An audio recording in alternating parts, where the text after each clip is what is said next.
Lucas, Evangelho, segundo Lucas, capítulo 9, versículo 23 e 24. Está aí, né? Está aí, né? Quem não tem Bíblia pode acompanhar aí.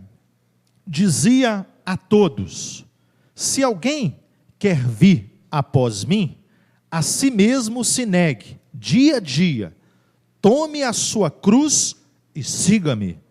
Pois quem quiser salvar a sua vida, perdê-la-á.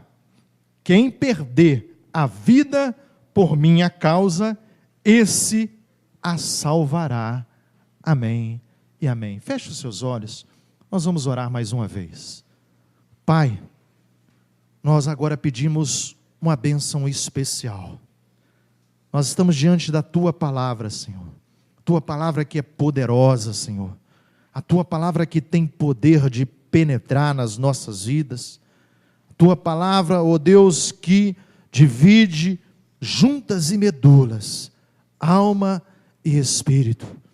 A Tua palavra, ó Deus, foi lida, e nós pedimos que Tu venhas, ó Deus, falar conosco. Venha, ó Deus, em nome de Jesus, ministrar o nosso coração nesta hora. Amém e amém. Aleluia. Louvado seja o nome do nosso Deus. Os irmãos que estão em pé, quiserem sentar, temos vagas aqui na frente. Para você ouvir a palavra de Deus, se quiser sentar, você fica mais bem acomodado. E nós vamos meditar um pouco então nessa palavra de Lucas. Jesus então, ele está aqui fazendo um chamado para aqueles que querem ser discípulos, para aqueles que querem segui-lo. Para seguir a Jesus, é necessário tomar decisões. Nós precisamos tomar decisões. E Jesus, ele, quando chama as pessoas para segui-lo, Jesus, ele não fica implorando muito com as pessoas, não. Ele faz o chamado. Ele passa, faz o chamado, e aquele que ouve, que atenta para a voz do Senhor, o segue. Ele fez isso com vários de seus discípulos. Ele passou ali, os seus discípulos estavam ali limpando as redes, alguns que se tornariam seus discípulos, Pedro, Tiago, eles estavam ali limpando as redes, e Jesus vira para eles e fala assim: segue-me. E eles largaram tudo e o seguiram. Jesus, certa feita, passou, Mateus estava na coleteria, era um coletor de impostos, Mateus estava ali, Jesus passou, chamado também Levi, passou e falou: segue-me. E ele imediatamente largou tudo o que estava fazendo e o seguiu. Jesus chama até hoje. Ele tem chamado homens e mulheres. E vocês que estão aqui, nós ouvimos o chamado. Porque senão não estaríamos aqui. Ouvimos o Senhor nos chamar. Mas no meio da caminhada, muitos daqueles que ouviram a voz do Senhor, muitos daqueles que atentaram e o seguiram, muitos se perderam por meio do caminho, pelo meio do caminho. Nós vamos ver alguns que queriam até seguir Jesus, tomaram até uma decisão: Senhor, eu vou com o Senhor para onde o Senhor for. Mas no meio da caminhada, eles ficaram, alguns ficaram para trás. Teve um momento que Jesus, ele deu uma palavra mais pesada, uma palavra mais forte, e aquela multidão que o acompanhava, que seguia Jesus, foram todos embora. Foi tudo embora. Só ficou os 12, irmãos Neuci. A palavra foi pesada. Jesus vira para eles e fala assim: e vocês? Querem ir também? E vocês querem ir também? Eles falaram: Senhor, para onde iremos? Para onde iremos se só tu tens palavras de vida eterna? Não tem outro caminho. Não existe meio termo. Não existe atalhos na vida de um discípulo. O discípulo tem que olhar para o seu mestre e o seguir. E o nosso mestre é Jesus. Ele é quem nós devemos seguir. Vitor, mas como eu vou fazer essa caminhada? Existe uma maneira de trilhar essa caminhada. Para que a gente possa continuar seguindo a Jesus, já que você já aceitou o desafio de segui-lo, você precisa conhecê-lo mais de perto. Nós precisamos conhecer quem nós estamos seguindo. Não podemos seguir uma pessoa, porque eu ouvi falar, porque me falaram que é bom. Não, eu preciso conhecer essa pessoa. E conhecendo, recebendo desta pessoa aquilo que ela é. Quando você conhece Jesus, procura andar com Ele, Ele se revela a você. E quando você o conhece, então você passa a andar, nós passamos a andar nessa direção. E a palavra que nós lemos, esse chamado, ele faz um chamado duro, porque ele fala da morte de si mesmo. Morrer para nós mesmos. E às vezes nós não queremos isso, porque o nosso eu quer falar mais alto. As nossas vontades muitas das vezes querem prevalecer, mas Jesus nos chama a morrer para nós mesmos. E isso é difícil, crucificar a carne todos os dias, levar para a cruz. A palavra que nós lemos fala que cada um tem que tomar a sua cruz e o segui-lo. E tomar a cruz, esta palavra cruz, ela, por muito tempo, e até hoje, ela às vezes é mal interpretada. Porque, se você olhar, por exemplo, para uma grande empresa hoje, para uma grande corporação, a grande corporação, uma grande empresa hoje, ela fala o seguinte: para você ser um líder entusiasta, para você ser uma pessoa que contagia, que muitos querem te imitar, fazer o que você faz, você precisa ser forte. Você precisa, de uma posição e mostrar para as pessoas que elas também podem chegar a esse seu posto. E desafia essas pessoas. E a empresa então, muitas das vezes, coloca um peso sobre as pessoas que elas não conseguem suportar. Porque as empresas vêm com as cobranças, as empresas vêm com as metas, as empresas vêm aí a crise financeira que está assolando aí o Brasil, as empresas passam por dificuldade, por momentos complicados, e então muitos se frustram, muitos não conseguem atingir o nível que as empresas querem que elas alcancem. Mas para seguir a Jesus, é necessário fazer o contrário. Eu tenho que fazer morrer a minha vontade, para cumprir a dele. Fazer morrer aquilo que eu acho que está certo. O achismo é deixado de lado, para fazer a vontade dele. O próprio Senhor Jesus, vocês vão se lembrar, que ele mesmo falou assim: eu vim aqui nessa terra, não para fazer a minha própria vontade, mas a vontade do meu Pai que está nos céus. Ele próprio abriu mão da posição de Deus. Ele, o nosso Jesus, ele se tornou figura humana igual a nós. homem de carne e osso igual a nós, sofreu, passou fome, 40 dias no deserto, jejuando, estava com fome, diz a palavra de Deus. Chorou quando seu amigo morreu, passou ali pelo Getsêmani, mas ele fez a vontade do Pai até o fim. E quando ali na cruz, ele cumpre o papel para o qual ele tinha sido chamado. Jesus, ele nunca implora para ninguém o seguir, para ninguém segui-lo, mas ele está sempre chamando. É necessário estar atento, porque Deus, ele está chamando. Vou citar 3 exemplos de pessoas que foram confrontadas por Jesus. 3 exemplos de pessoas que foram confrontadas com Jesus.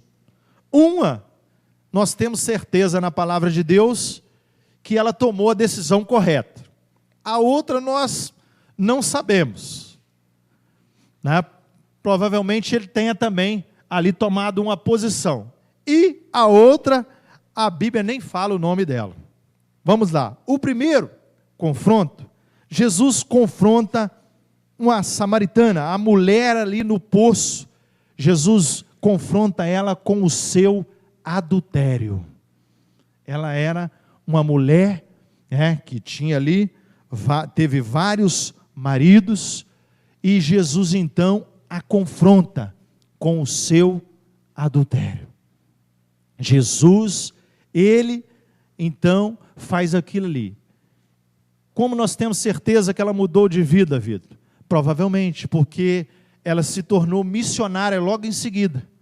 Porque ela então recebeu aquela palavra que Jesus lançou a ela, e ela então imediatamente foi à sua cidade para poder também, venham ver se ele não é aquele a qual nós aguardávamos. O Messias, venham. Então, ela se torna ali uma anunciadora da palavra de Deus. O segundo é Nicodemos. Nicodemos, ele foi confrontado com o seu orgulho intelectual. Por quê? Porque ele era uma pessoa letrada. Ele era um religioso. Ele era uma pessoa que conhecia a palavra de Deus. Mas Jesus vira para ele e fala assim: Nicodemos, é necessário nascer de novo. É necessário nascer de novo. E ele então é confrontado diante desta palavra. Ele não entendia como é que pode. Eu vou voltar ao ventre de minha mãe, como é que eu vou fazer isso? Mas era necessário nascer da água e do Espírito. E o terceiro, o jovem rico.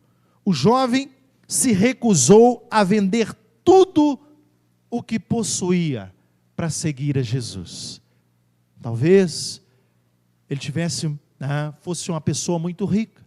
Lógico, se ele tinha, a Bíblia fala que ele tinha que vender tudo, então ele possuía muitos bens, mas ele se recusou a seguir, a vender tudo o que ele tinha para chegar e seguir a Jesus. E nós vamos ver a segunda chamada de Jesus. A primeira, marca aí, é a morte de si mesmo. Essa é a primeira. A segunda é a reprodução. Por que isso, a reprodução, Vitor? Jesus e a palavra de Deus nos compara muito a uma semente.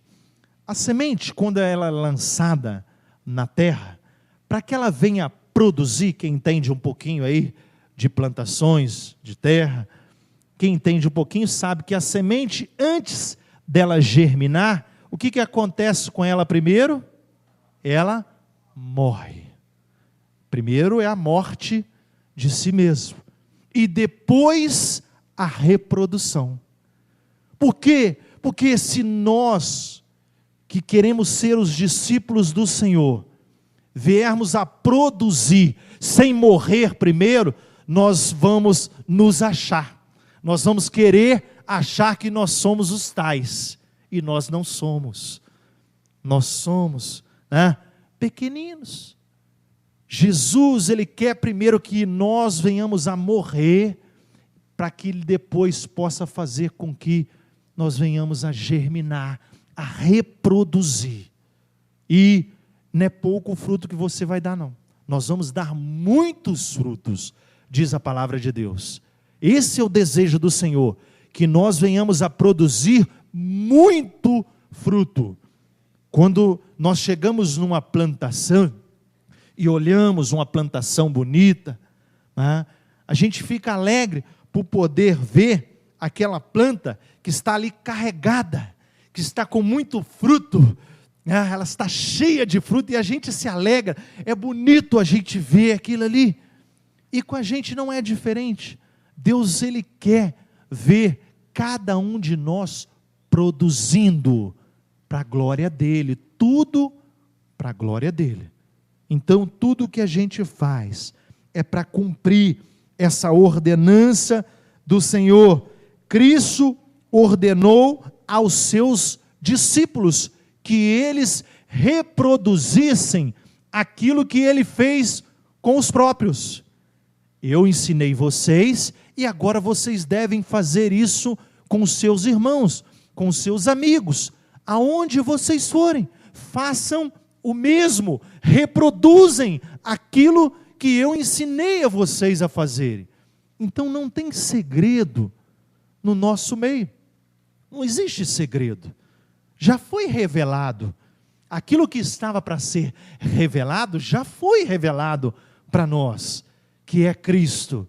É só imitar, é só copiar, é só fazer o que Ele fez, e nós vamos reproduzir automaticamente. Jesus falou assim em João 15:2, todo ramo que estando em mim não dá fruto, Ele corta, e todo o que dá fruto, Ele poda, para que então dê mais fruto ainda. Então, a poda, ela é necessária. Às vezes nós somos podados pelo Senhor. Por quê? Por que nós somos podados? Porque Ele quer que você, quer que eu, quer que nós possamos a produzir mais frutos. Eu não sei quem já viu, já falei esse exemplo lá na nossa sala de escola dominical. Eu, certa feita, muito novo ainda, eu vi uma poda. A gente tinha no quintal lá de casa um pé de figo. Nós tínhamos um pé de figo. Tínhamos um pé de figo e o pé de figo era muito bonito, grande, mas ele não produzia. Ele não produzia. E, certa feita, passou um técnico da Emater, passou lá um dia, nós conversamos com ele, e ele foi lá ver o pé de figo. E ele falou o seguinte: vai ter que fazer uma poda. Vai ter que fazer uma poda. Aí ele falou, mas tem o mês correto para fazer a poda. Tem um momento correto para fazer a poda. E marcou, e chegou lá com um serrote. Ficamos com dó do pé de figo. O pé de figo, ele deixou ele peladinho. Serrou ele, só deixou os troncos. Cortou tudo. Não corta não, moço. Não, mas cortou. Mas matou o pé de figo. Nós achamos que ele tinha matado o pé de figo. Acabou. Deixou nenhuma folha. Só deixou ali o caule ali e alguns galhos. E pronto. Ali ele passou a adubação correta, que era necessário para poder fazer. Fizemos ali a adubação, a correção. E ficamos aguardando. Aguardando a demora. E no próximo ano, para nossa surpresa, nós tivemos que escorar o pé de figo, de tanto figo que ele deu. Nós tivemos que escorar ele, porque ele não suportava. A poda foi necessária para que ele produzisse, e conosco não é diferente. Vitor, mas está doendo, Vitor, está difícil. mas é necessário para o nosso crescimento, para que nós possamos produzir. O Senhor, Ele nos poda. Agora, aquele que não quer produzir, realmente a notícia não é boa para quem não quer produzir. Notícia não é boa, porque é o corte é ruim. Ser cortado, ninguém quer ser cortado. Agora, para que nós não possamos ser cortados, é necessário aceitar a poda. Aceite a poda do Senhor, aceite que Ele venha ali, limpar ali as arestas. Eu falei um exemplo aqui, poderíamos falar outro exemplo, de ouro, de outras coisas, que o Senhor, Ele quer nos limpar, para que nós possamos estar preparados para produzir. E eu vou compartilhar com os irmãos 4 características, se você quiser anotar, quem está anotando, de como saber se você é um discípulo. Nós vamos ver se nós encaixamos nesse negócio aí, se eu sou um discípulo. Vamos ver se a gente encaixa nisso aí, porque o discípulo, ele vai enfrentar alguma dificuldade, ele tem que crer que o Senhor, Ele vai sustentar a vida dele. Então nós vamos ver algumas características. A primeira característica de um discípulo é obediência. Primeira característica de um discípulo. Vou citar 4, tem outras, tá, irmãos? Vou citar só 4.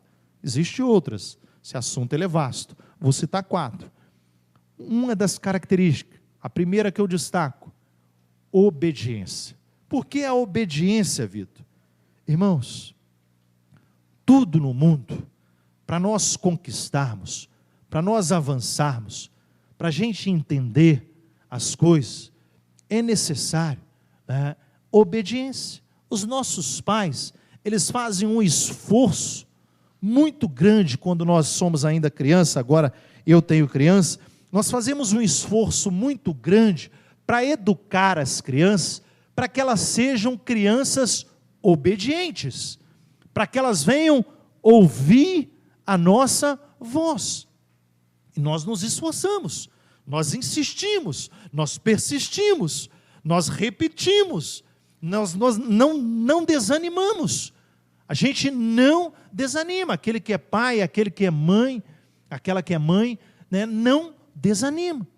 Por quê? Porque ela quer inculcar na cabeça dessa criança que ela precisa ser obediente. Por quê? Porque o pastor costuma até falar aqui, quando nós obedecemos, nós estamos sendo protegidos, porque a obediência, ela é protetiva. Se eu estou debaixo da palavra que o Senhor tem para a minha vida, eu posso descansar, eu posso ficar tranquilo. Eu estou andando nessa obediência, então eu estou guardado. Agora, se eu desobedeço, se eu estou em desobediência à palavra do Senhor, tá? A palavra do Senhor. Nós vamos ver um caso aqui de desobediência de 2 homens que foram discípulos de Jesus. Eles desobedeceram a homens, eles preferiram obedecer a Deus. Eles estavam sujeitos à morte, colocaram a cabeça a prêmio, mas preferiram obedecer a Deus, a palavra do Senhor. Então, a obediência, ela é uma resposta aceitável para a inefável bondade de Deus. Deus, Ele nos amou primeiro. Deus, Ele se entregou por mim e por você. Quando nós obedecemos a Ele, nós estamos respondendo aquilo que Ele já fez primeiro, por cada um de nós. Ele já fez, Ele já se ofereceu, Ele já se entregou, Ele já foi até a cruz por nós, e Ele quer de mim e de você obediência. Jesus disse assim: se vocês me amam, João 14,15, obedecerão aos meus mandamentos. Olha bem, se vocês me amam, obedecerão aos meus mandamentos. Você conhece alguém que fala que ama a Deus, mas fala da boca para fora? A gente conhece muita gente assim, Eu amo a Deus. Não, Vitor, eu amo a Deus. Ele ama, mas ele não obedece. Então ele ama? Não. Olha o que Jesus falou. Vocês me amam se vocês obedecerem aos meus mandamentos. É claro, a palavra de Deus. Então, amar não é da boca para fora. Não é falar eu amo da boca para fora. Pouco tempo o pastor até falou aqui, né, não nada contra também, mas às vezes, né, a gente vai, já fui em alguns, mas a gente tem visto que isso não é o suficiente, que isso não é o bastante, que isso não tem trago crescimento para a igreja em maturidade. É um show gospel, por exemplo. Um show gospel. O show gospel, as pessoas vão ali para adorar ao Senhor.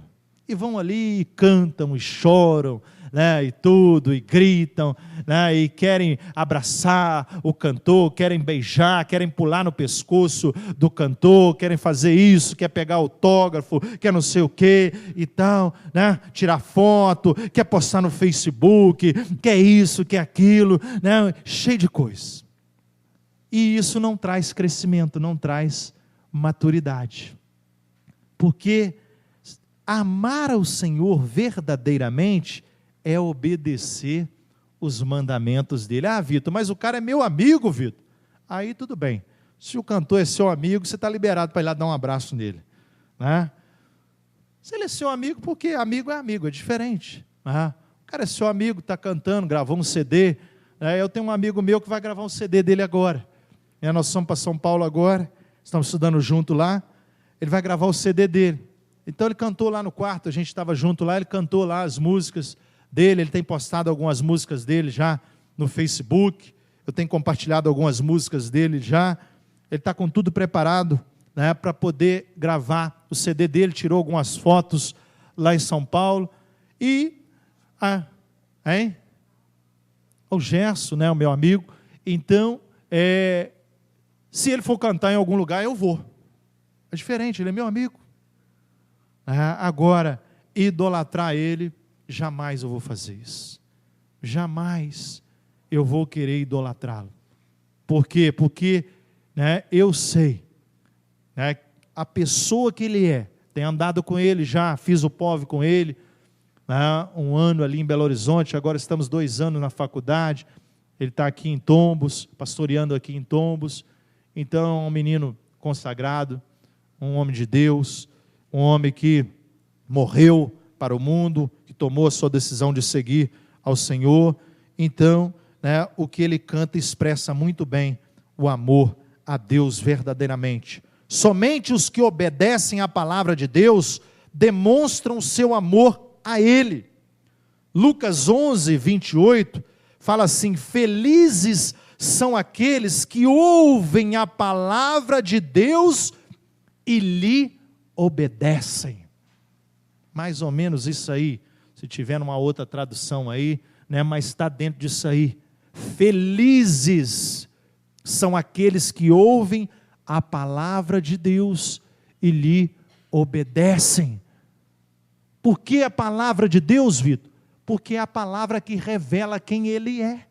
É através da palavra que nós vamos conhecê-lo. É por ela que nós vamos andar, é nessa senda que nós vamos andar, da palavra de Deus, não é de outra maneira, é na palavra. Como eu conheço o meu Deus? Estudando sobre Ele, passando tempo com Ele. Nós vamos ver um pouquinho aqui na frente, um dos princípios é a oração, o último deles é a oração. Tem que gastar tempo com Ele. Se nós não atentarmos para a voz do Senhor, para obedecer a Deus, tem que conhecê-lo. A Bíblia revela a vontade de Deus aqui, e a maioria dos cristãos, né, quer até obedecer a palavra de Deus, mas, né, querer nem sempre é suficiente. O discípulo ele tem que decidir. Eu decidi. Não sei se você já conversou com alguém, Vitor, rapaz, eu tomei a minha decisão de seguir o Senhor, tomei, Mas não sei, Vitor, eu não consigo, Vitor. Né? Eu começo a caminhar e não acontece um negócio e eu paro, acontece alguma coisa e me desvia, acontece algo e eu esfrio, Vitor, eu não sei, Vitor, o que acontece? Irmãos, é decisão. É decisão. Eu decidi obedecer. Eu não quero obedecer, eu decidi obedecer. Querer é o primeiro passo, mas não é o suficiente. Eu tenho que decidir obedecer ao Senhor. Quando eu decido obedecer, vem as lutas, vem as dificuldades, vem os ventos, vem a tempestade, dão com ímpeto contra a minha vida, mas não me derruba, porque eu estou na rocha, eu estou nele. Então, isso aí não me afasta da presença de Deus, porque luta todos nós vamos ter. Segunda característica, primeira eu falei então, obediência. Segunda, ela é muito comparada a essa aí, a obediência. A segunda é submissão. A submissão, nós poderíamos dizer que ela é um degrau acima da obediência. Um degrau acima. Ela está muito ligada à obediência, mas ela é um degrau, um pouquinho acima da obediência. Por quê? Vamos ver. Submissão com alegria é a segunda característica de um discípulo. A submissão é mais do que obediência, é uma atitude de confiança no Deus amoroso e onisciente. Se você confia que Deus sabe de todas as coisas, se você confia que Ele é amoroso, que Ele tem o melhor para você, mesmo que isso talvez venha doer, mesmo que talvez você esteja perdendo naquele momento, porque às vezes nós perdemos, tá? Perdemos aqui para ganhar lá, tá? Reino dos céus é assim, nós perdemos aqui para ganhar lá, a promessa é lá. Aqui nós estamos ainda num nível ainda bem, né, inicial. Nós já demos um grande passo, mas a promessa maior é lá. Então, né, nós cremos que o nosso Deus ele é amoroso, nós cremos que Ele é onisciente. Cristo, Ele, né, não agrada meramente por uma obediência, Ele quer também que os seus discípulos sejam submissos, que confiem nele. Olha, Vitor, como é que é isso? Não é a mesma coisa que obediência, não? Vamos explicar isso aí. Vamos dar um exemplo clássico. Vou dar um exemplo de pessoas que conhecem a lei, que conheceram a lei. Os fariseus, por exemplo, conhecedores da lei, da letra, conhecedores. E eles se gabavam que eles obedeciam à lei. Eles falavam que Jesus não cumpria a lei. Vocês lembram? Na palavra, né? Eles acusavam de Jesus transgredir a lei. Eles acusavam Jesus. Mas Jesus não transgrediu a lei em nada. Em nada. Muito pelo contrário. Jesus bate pesado contra eles. Porque eles não olhavam o lado humano das pessoas. Eles eram, né, ali enfático com a lei, eles eram ali, né, firmes diante da lei, mas para com as pessoas, Claudão, quando era para eles, né, eles amoleciam. Jesus mesmo disse, né, antes de você olhar o cisco que está no olho do teu irmão, tira primeiro a trave que está no seu olho. Jesus os chamou de sepulcros caiados. Eles eram bonitos por fora, porque diante da sociedade, eles se apresentavam bonitão. Edgar, os caras eram os tais, cumpridores da lei. Eles eram os doutores da lei, os cumpridores da lei. Mas para Jesus não, porque eles desprezavam o essencial, que é o amor. O essencial é o amor. Então, a submissão, ela é, né, aquela que é um degrau acima da obediência. Obediência, às vezes as pessoas até obedecem até certo grau, até certo momento. Agora, ser submisso está sob a missão. Ser submisso está sob a missão daquele a qual te chamou. Você está sobre a missão de Jesus. O outro exemplo, ao contrário, que eu falei no início, é de Pedro e João. Pedro e João foram presos. Eles ameaçaram ele, falaram assim, vocês param de falar nesse tal de Jesus, nesse nome, nesse caminho aí, vocês param de falar que nós vamos soltar vocês, mas vocês não podem falar mais desse nome não, não fala mais nesse nome não. Ameaçaram eles ali, porque vocês estão causando confusão no meio do povo, e tudo, o povo está confuso, não fala mais nesse nome não.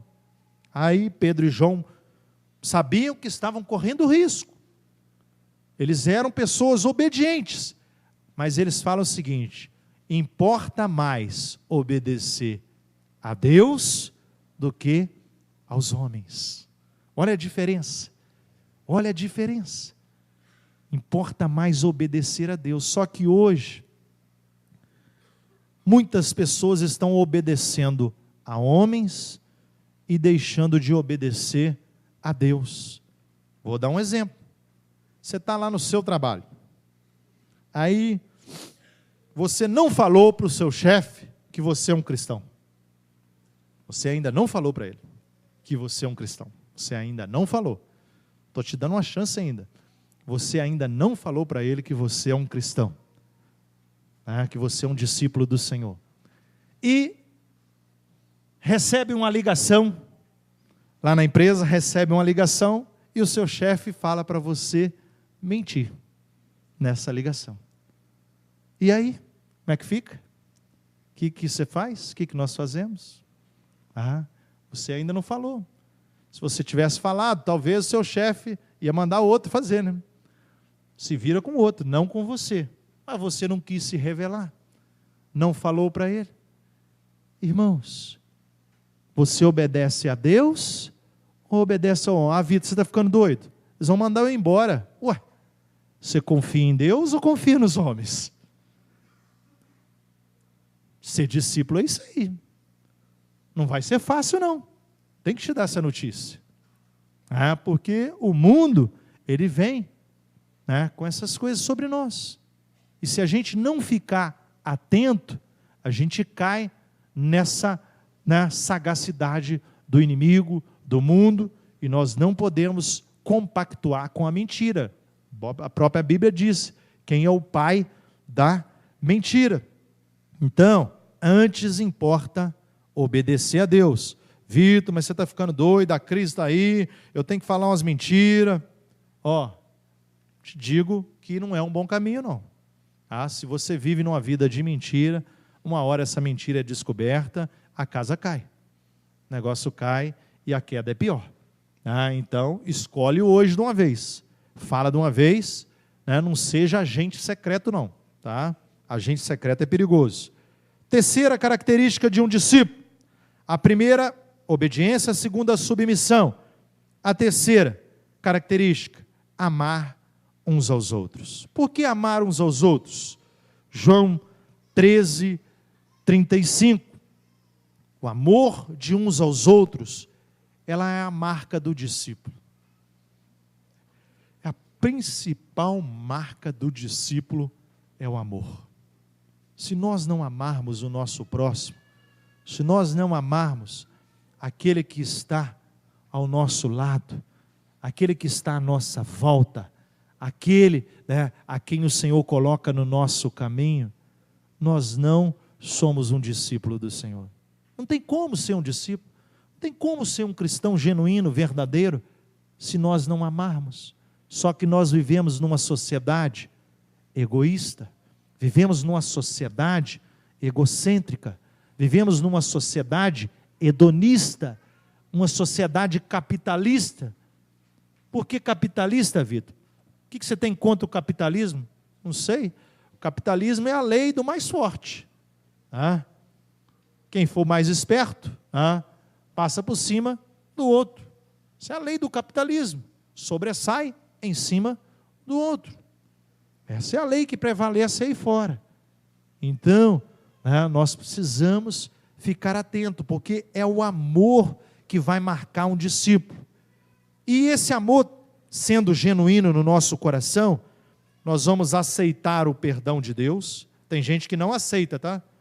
O perdão de Deus. Vitor, não, eu já sou pecador demais, e tudo, não tem jeito para a minha vida. Ele não acha que Deus pode perdoar ele.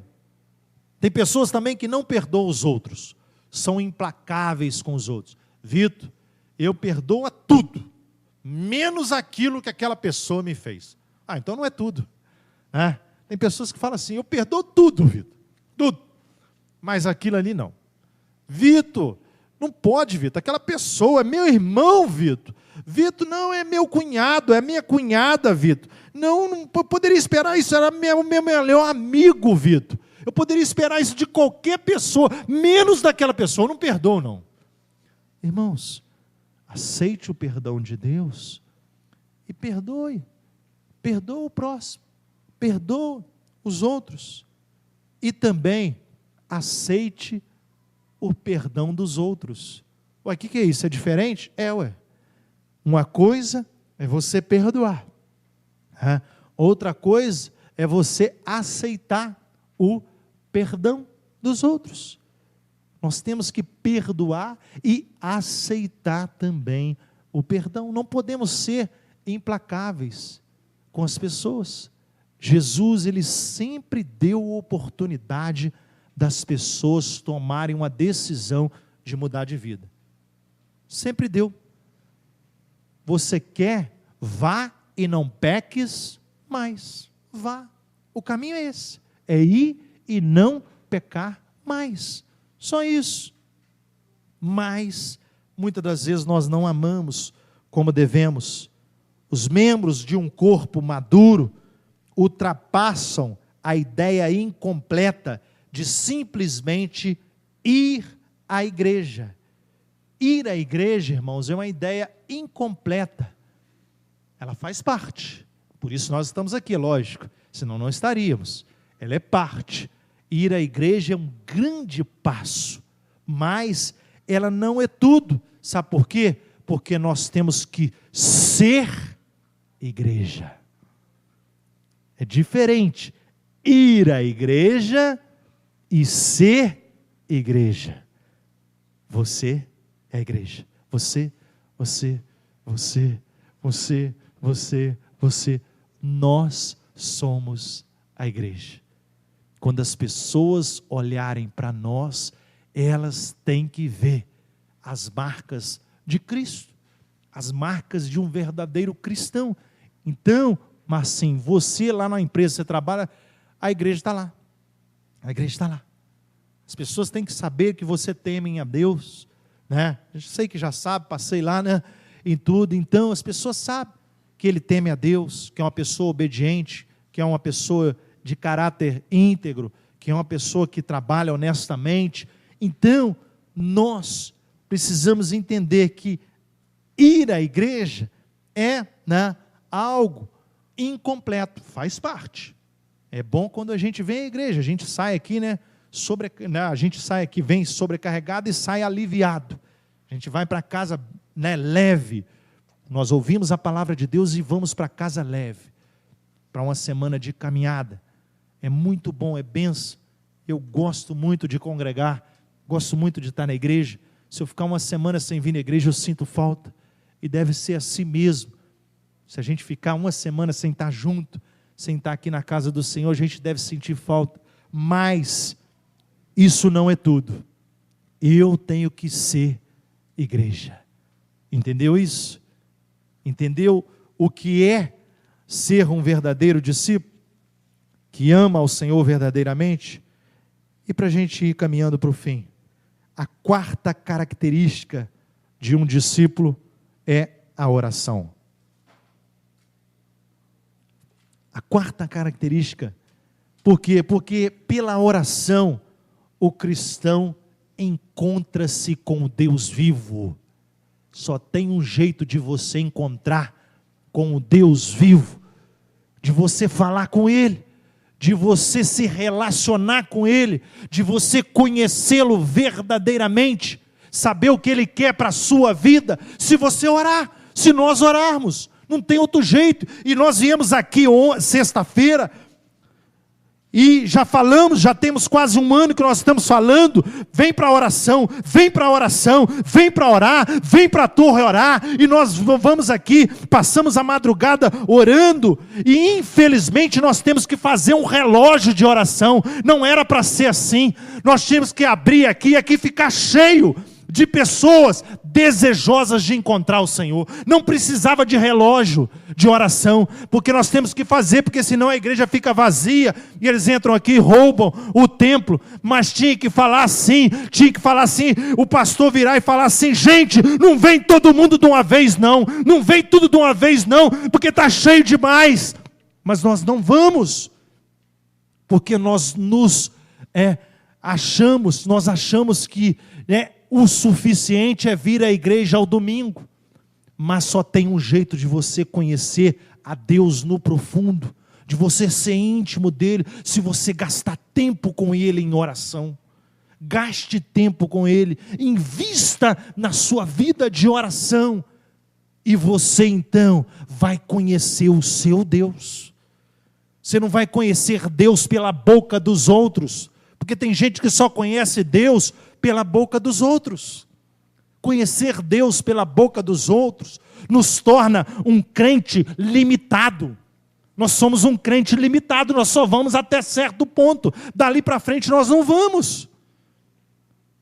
Mas quando você o conhece na intimidade, quando você deixa Ele se revelar a ti, quando você se entrega por completo a Ele, então sim, aí sim, você passa a fazer a vontade dEle. Por quê? Porque eu conheço, eu ouço a voz dEle. Vitor, mas como é que você ouve a voz de Deus, Vitor? Ah, é? Você não ouve não? Se você não ouve a voz de Deus, é porque não está parando na correria do dia a dia, é porque não está reservando um momento para a oração. Vitor, como é que ele fala? De várias maneiras, mas a principal está aqui. Pode falar de várias maneiras, mas a principal é através da palavra dele.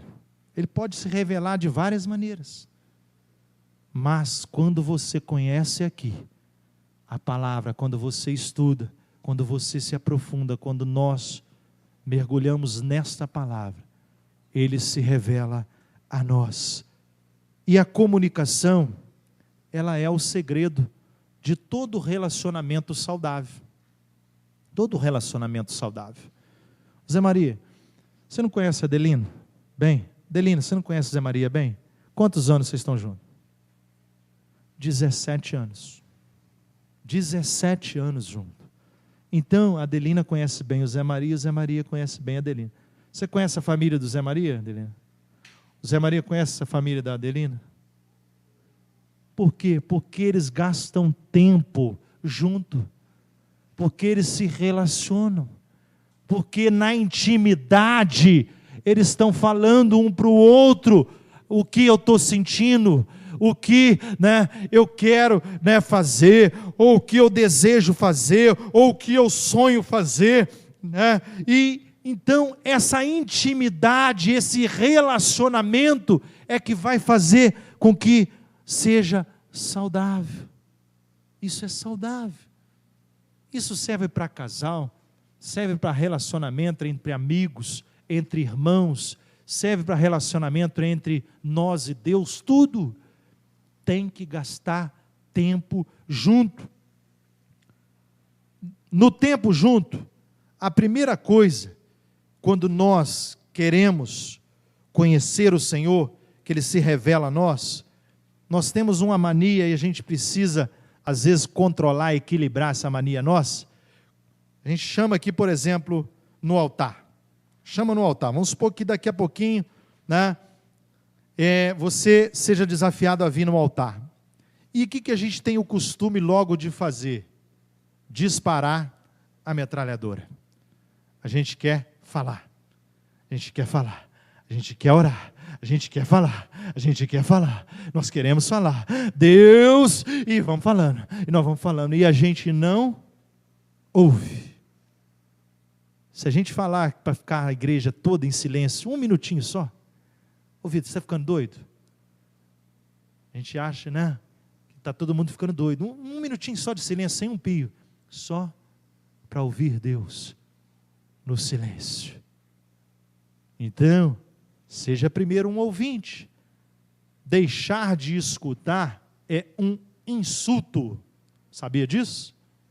Se uma pessoa estiver falando com você e você não parar para ouvir ela, não é um insulto? Não é? A gente não fica chateado se a gente está falando com uma pessoa. Estou falando com o Neuci está olhando lá para o outro lado, está conversando com o outro, está dando atenção a outra lá, poxa vida. Não, Neuci, poxa, estou falando com você.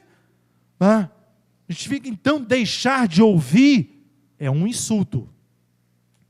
Deixar de ouvir é um insulto. Pense nisso. Segundo, na oração nós temos que ser também constante. A comunicação com Deus exige uma comunicação regular. O que é essa comunicação regular? Todo dia. Todo dia. Todo dia. Todo dia.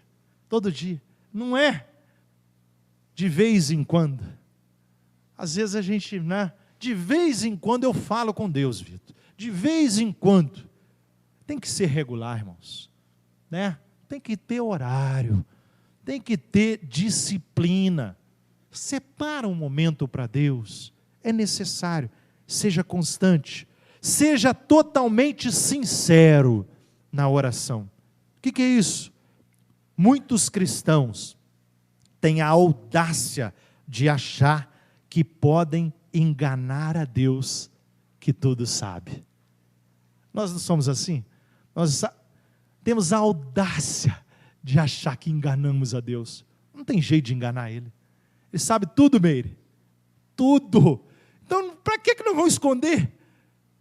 Chega na presença dEle, entrega tudo. Fala, Senhor, está tudo aí. Entrega tudo. Ah, Vitor, mas o que os outros vão pensar? Ah, para com isso. Você está preocupado com o que os outros vão pensar? Você tem que pensar em você. Se ficar guardando essas coisas com você, carregando esse peso, esse fardo que não é seu. Esse fardo não é seu. Jesus já levou ele. Esse fardo não é nosso. Já levou, já pagou o preço por nós. E muitos cristãos têm essa audácia. Infelizmente, Deus não ouvirá as nossas orações se você esconder os seus pecados. Não é isso que diz a palavra de Deus? Se nós escondermos os nossos pecados, Ele não vai ouvir a nossa oração. Não tem jeito dele ouvir a nossa oração. Davi expressou isso muito bem. A própria oração que o Senhor nos ensinou. Então Davi fala, quando ocultei o meu pecado, o que aconteceu com ele? Os meus ossos, até os ossos do cara doíam de gar. Até os ossos do cara. O cara não estava aguentando mais, o cara era rei, mas ele não estava aguentando mais, porque ele estava ocultando, Marcelão, estava ocultando os pecados dele, mas ele foi confrontado. Quando ele foi confrontado com o pecado, ele então confessa ao Senhor, confessei ao Senhor o meu pecado, ele confessa o pecado ao Senhor, e Deus então o limpa. Deus tira aquele peso de cima. Então, vem para ele e confessa logo. Não carrega esse peso não. Vitor, mas tem 20 anos que eu carrego esse peso, Vitor. Para quê? Para que você está carregando? Vem logo. Entrega logo no altar do Senhor. Não esconde não. A oração é o canal de comunicação mais íntimo que o discípulo pode ter com o seu Deus. É a comunicação. É através da comunicação. É através aqui da comunicação que eu falo com o meu Deus, que o discípulo fala com Deus, que eu estreito relacionamento com o meu Deus. Então, nós fechamos com obediência, submissão, amar uns aos outros, amar o próximo e a oração. Tem outras, citei 4. Tem outras características de um discípulo, existem outras características de um discípulo. Eu citei essas 4 características de um verdadeiro discípulo. Vitor, mas está me faltando alguma coisa. Então você analisa. Você analisa se você é um verdadeiro discípulo. Se você ora todos os dias, se você confessa os seus pecados, se você é obediente à palavra de Deus, se você é submisso à palavra do Senhor e se você ama o próximo. É marcas de um discípulo. Para ouvir essa e outras ministrações, acesse www.metodistavalentim.com.br.